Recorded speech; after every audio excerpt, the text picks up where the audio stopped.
عمرك حسيت إنك في موقف مهم بس جسمك بيخونك؟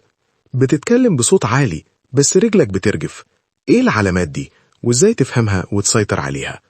أيوة، النهاردة هنتكلم عن علامات التوتر في لغة الجسد من أولها لآخرها. ولو عايز تسيطر على التوتر وتبقى واثق أكتر في نفسك، اعمل لايك واشترك في قناة كملها، وإحنا هنوصلك كل أسرار النجاح. أول حاجة بتخلي جسمك يتكلم قبل ما تتكلم: فرقعة وصوت في الأصابع. دي غالبا تظهر لما تكون متوتر أو مضغوط. لما تبقى قاعد وتلاقي إيديك متشابكين على صدرك، ده مش راحة، ده دفاع. الجسم بيغلق نفسه من اللي حواليه، وده علامة تخلي الناس تبصلك. الأظافر دي بقت عادة، ده ممكن يبقى رد فعل جسمك للتوتر من غير ما تحس.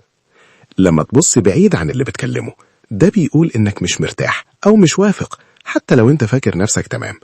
رجل بتتهز ورجلك بتتحرك لوحدها، ده مؤشر قوي إن توترك أعلى من اللي أنت متخيله.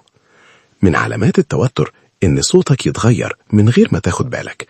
تلاقي صوتك بقى واطي فجأة، أو عالي زيادة عن الطبيعي، أو كلامك سريع ومتلخبط. كل ده جسمك بيعمله لما تكون قلقان أو متوتر.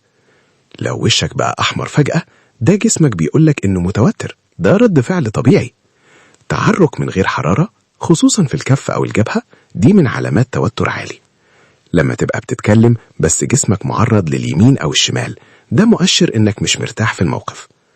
الرموش بتلمح بسرعة، ده ممكن يكون رد فعل للتوتر، جسمك بيحاول يفرغ الضغط.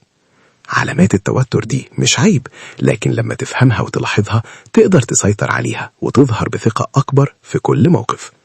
لو الفيديو ده فادك، اعمل لايك وشارك الفيديو مع أصحابك،